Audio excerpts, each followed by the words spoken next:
રહી જતી હોય છે, તો હું એવું માનું છું કે એ પ્રાથમિક ટ્રીટમેન્ટમાં તમારે જવું જોઈએ. પરંતુ જો રિપોર્ટ પુષ્કળ પ્રમાણમાં ખરાબ આવે અને કોઈ તકલીફ આવે તો પછી એ સ્ટેપ પ્રમાણે તમારે આગળ વધી શકાય છે. જી બિલકુલ, આશા છે આપને આપના પ્રશ્નનો ઉત્તર મળી ગયો હશે. ડૉક્ટર જયેશ, આગળ આપની પાસેથી જાણવા માંગીશ કે જે લોકોને ડાયાબિટીસ હોય તેઓએ વંધ્યત્વ નિવારણ માટે કઈ કઈ બાબતોનું ધ્યાન રાખવું જોઈએ તે વિશે જણાવો. એટલે મેં પહેલાં પણ કીધું છે કે ડાયાબિટીસ સાથે વંધ્યત્વ બહુ પુષ્કળ પ્રમાણમાં સંકળાયેલું છે. ખાસ કરીને હું એવું કહેવા માંગુ કે પહેલેથી કહું છું કે એડોલિઝન ગર્લ્સ જેટલી પણ છે, એટલે કે આપણે એમ કહી શકીએ કે 16 વર્ષથી ઓછી ઉંમરની વય ધરાવતી જેટલી પણ સ્ત્રીઓ છે એટલી સ્ત્રીઓમાં જો માસિક અનિયમિત આવે, ભલે એમણે મેરેજ ન કર્યા હોય પણ એક પ્રિવેન્શન માટે જો માસિક અનિયમિત આવતું હોય તો નજીકના ગાયનેક ડૉક્ટરને મળીને પોલિસિસ્ટિક ઓવેરિયન ડિસીઝ અથવા પોલિસિસ્ટિક ઓવેરી છે કે નહીં, અને જોડે જોડે ઇન્સ્યુલિન રેઝિસ્ટન્સ છે કે નહીં, અને એમાં કોઈ એબનોર્મલ રિપોર્ટ આવે તો ખાસ કરીને ડાયાબિટોલોજિસ્ટ કે એન્ડોક્રાઇનોલોજિસ્ટની સલાહ લેવી જોઈએ. જોડે જોડે થાઇરોઇડ બી ઘણીવાર સંલગ્ન હોય છે તો એની પણ ટ્રીટમેન્ટ કરાવવી જોઈએ. આ એક વસ્તુ છે. બીજી વસ્તુ, જે લોકોને વંધ્યત્વ છે જ અને માસિક પુષ્કળ પ્રમાણમાં અનિયમિત આવે છે એવી સ્ત્રીઓમાં ડાયાબિટીસનું પ્રમાણ વધારે આવે, જો તમારા નજીકના ગાયનેક ડૉક્ટરે તમને સજેસ્ટ ન કર્યું હોય તો તમારે ખાસ કરીને હું એવું કહી શકું છું કે તમારે એ માટે તપાસ ઉલટ કરાવવી જોઈએ કે તમારામાં પ્લાઝમા ઇન્સ્યુલિન લેવલ શું આવે છે, તમારામાં ઇન્સ્યુલિન રેઝિસ્ટન્સ શું છે કે નહીં, એની તમે ડૉક્ટર પાસે ક્વેશ્ચન પૂછીને તમે આગળ વધી શકો છો. એના રિપોર્ટો કરાવીને જો એમાં ઇન્સ્યુલિન રેઝિસ્ટન્સ આવતો હોય તો એના રિલેટેડ દવા ગોળી શરૂ કરી શકાય છે. હું એવું કહી શકું છું એના ટેસ્ટમાં ક્યાંક તમારા શુગરના રિપોર્ટ્સ વધારે આવતા હોય અને એમાં ઇન્જેક્શન શરૂ કરવાનું આવે તો ડાયાબિટોલોજિસ્ટ કે એન્ડોક્રાઇનોલોજિસ્ટની સલાહથી તમે ઇન્જેક્શન શરૂ કરાવી શકો છો. પણ આ બધી જ વસ્તુમાં એવું કહી શકું કે જે લોકોને પોલિસિસ્ટિક ઓવેરિયન ડિસીઝ, ઓબેઝિટી અને ઇન્ફર્ટિલિટી આ ત્રણના ચક્કરમાં ફસાયેલા છો તો તમારે વંધ્યત્વ સ્પેશિયાલિસ્ટ એક, બીજી વસ્તુ ડાયાબિટોલોજિસ્ટ 2 અથવા એન્ડોક્રાઇનોલોજિસ્ટ અને ખાસ કરીને ડાયટ સ્પેશિયાલિસ્ટ અને એક્સરસાઇઝ, આ ત્રણની સંલગ્ન સલાહોથી શરીર જો તમારું વધારે હોય, મેદપણું હોય તો શરીર ઉતારીને એક્સરસાઇઝ એટલે કે એરોબિક એક્સરસાઇઝથી તમે આ વસ્તુને ઝડપી કંટ્રોલ કરી શકો છો. અને કંટ્રોલ કરીને જો તમે પ્રેગ્નન્સી રાખશો તો એના રિલેટેડ કોમ્પ્લિકેશન ઘટશે અને તમને કુદરતી રીતે પ્રેગ્નન્સી રહેવાનો ચાન્સીસ વધશે, એવું મારું તમને કહેવું છે. જી બિલકુલ ડૉક્ટર, આ સાથે એક દર્શક મિત્ર જોડાઈ ગયા છે. જી મહેશભાઈ, જણાવો આપનો પ્રશ્ન શું છે. હા મેડમ, મારા વાઈફને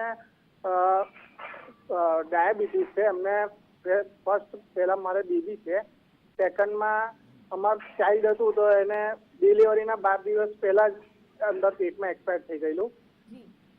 અને અત્યારે અમારે એ પછી બી અત્યારે એને સુગર તો છે જ અને એની ઉંમર અત્યારે 31 છે, તો અત્યારે મારે હવે ચાઇલ્ડ પ્લાન કરાય ખરો? આમાં એવું કહી શકાય અત્યારે બેનને ડાયાબિટીસ એટ પ્રેઝન્ટ બચ્ચું ગયા પછી એટલે બાળક પાછું ફર્યા પછી પણ બેનને ડાયાબિટીસ આવે છે, એની કોઈ ટ્રીટમેન્ટ ચાલે છે કે નથી ચાલતી? ના, એને આવે છે ડાયાબિટીસ, એમની ટ્રીટમેન્ટ ચાલુ છે સુગરની. તો હું કહી શકું કે આને એસ્ટાબ્લિશ ડાયાબિટીસ એટલે કે ઘણીવાર એવું થતું હોય છે કે આને પ્રેગ્નન્સી ઇન્ડ્યુસ્ડ પછી એ ડાયાબિટીસ તમારા શરીર ઘર કરી જાય. એટલે એવા ડાયાબિટીસની અંદર ખાસ કરીને આપણે એમ કહી શકીએ કે કોઈ પણ ડાયાબિટીસ જ્યારે ઘર કરી જાય ને આપણને પ્રેગ્નન્સી તો રિપીટેડલી રહી જાય છે, વંધ્યત્વનો પ્રોબ્લેમ નથી, પણ પ્રેગ્નન્સી ઇન્ડ્યુસ ડાયાબિટીસથી બેન પર એક એગ્રાવેશન એટલે કે ડાયાબિટીસના રિલેટેડ જે પણ પ્રોબ્લેમ થવાના હોય એ પ્રોબ્લેમ થવાના ચાન્સીસ વધારે છે, હાઇપરટેન્શન આવવાના ચાન્સીસ વધારે છે.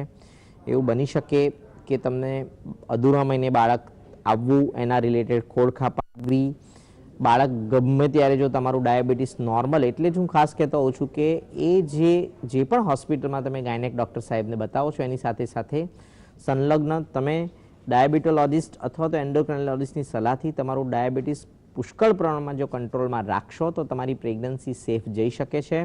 પરંતુ એ માટે હાઈ રિસ્ક પ્રેગ્નન્સી યુનિટ સાથે સાથે તમારે આગળ વધવું જોઈએ. તમે પ્રેગ્નન્સી ન જ રાખી શકો એવું ના કહી શકું. ઓલરેડી તમારે એક બાળક છે પણ તમને બંને માણસને એવું છે કે મારે બીજું બાળક રાખવું જ છે, તો આ બધી જ વસ્તુઓમાં સચોટ સલાહ લઈને જો તમે આગળ વધો તો 99.99% તમારા કોમ્પ્લિકેશન નિવારી શકાય છે. પણ જો એમાં તમે ક્યાંક કચાશ રાખો, એમાં તમે ત્યાં ઢીલું મૂકો અને તમને જો યોગ્ય સલાહ ન મળે તો હું એવું કહી શકું ડાયાબિટીસ એવો રોગ છે કે જેની અંદર બધી જ જાતના કોમ્પ્લિકેશન બેનમાં અને એવું કહી શકું કે બાળકમાં પણ થઈ શકે છે.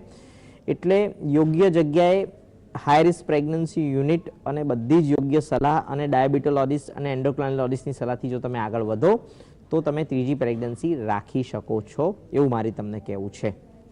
જી બિલકુલ, આશા છે આપને આપના પ્રશ્નનો ઉત્તર મળી ગયો હશે. ડૉક્ટર, આગળ આપની પાસેથી જાણવા માંગીશ કે ડાયાબિટીસમાં વંધ્યત્વનો દર શું રહેલો છે તે વિશે જણાવો.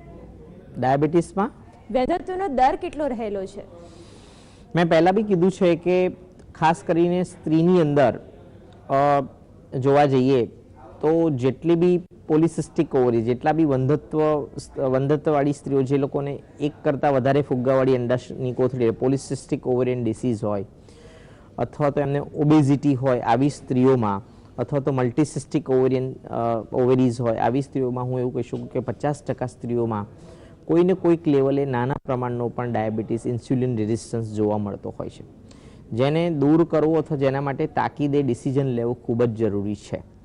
એટલે આટલા વધુ પડતા દરને લીધે વંધત્વ સાથે ડાયાબિટીસ ઘણું જોડાયું છે, અને ખાસ કરીને પોલિસિસ્ટિક ઓવેરિયન ડિસીઝ, મલ્ટીસિસ્ટિક ઓવેરીઝ અને ખાસ કરીને ઓબેઝિટી અને અથવા પ્રીવિયસ જીનેટિક હિસ્ટ્રી હોય, આવી દરેક સ્ત્રીઓએ મારે ખાસ કહેવું છે. અને અત્યારે ખાસ જે આઈવીએફનો અત્યારે જે દર વધી રહ્યો છે ટેસ્ટ ટ્યુબ બેબીનો, એમાં ખાસ કરીને મોટી ઉંમરે જે સ્ત્રી આઈવીએફ કરાવવા જઈ રહી છે, એ દરેક સ્ત્રીઓ એટલી હાઈ રિસ્ક છે કે એમનામાં પ્રેગ્નન્સી ઇન્ડ્યુસ્ડ અથવા તો ઓલરેડી ડાયાબિટીસનું પ્રમાણ વધારે જોવા મળે છે.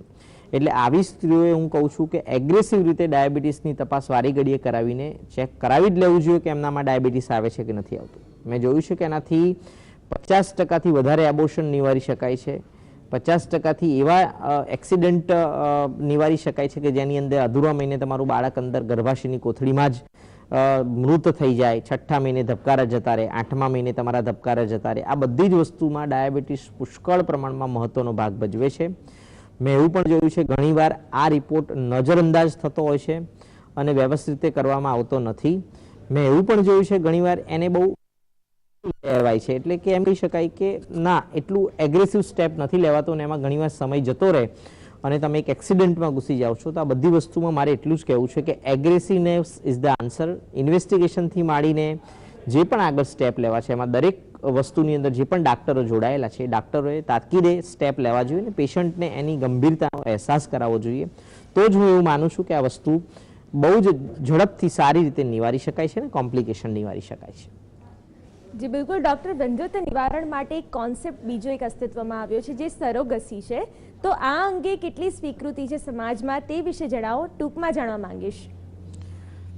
સરોગેસી માટે મારું દર વખતે કહેવું છે કે હવે સરોગેસી એક એવો કન્સેપ્ટ, પહેલાં આપણા ભારતીય સ્ત્રીઓની અંદર, ભારતીય મૂળમાં સરોગેસી એટલું બધું એક્સેપ્ટ નથી થતું, પણ અત્યારે હાલ દેશની 20% મહિલાઓ આપણે એમ કહી શકીએ જેમની ગર્ભાશયની કોથળી ખરાબ છે, ગર્ભાશયની કોથળીનું ચામડીમાં નુકસાન થઈ ગયું છે, ગર્ભાશયની કોથળીમાં અમુક એવા જીનેટિક ડિસીઝના લીધે એમની ગર્ભાશયની કોથળીમાં પ્રેગ્નન્સી નથી રહેતી. તો આવી દરેક સ્ત્રીઓને મારે એક જ કહેવું છે કે સરોગેસીથી ખૂબ જ બહુ જ ઝડપી અને સારી રીતે પ્રેગ્નન્સી તમને તમારું બાળક મળી શકે છે.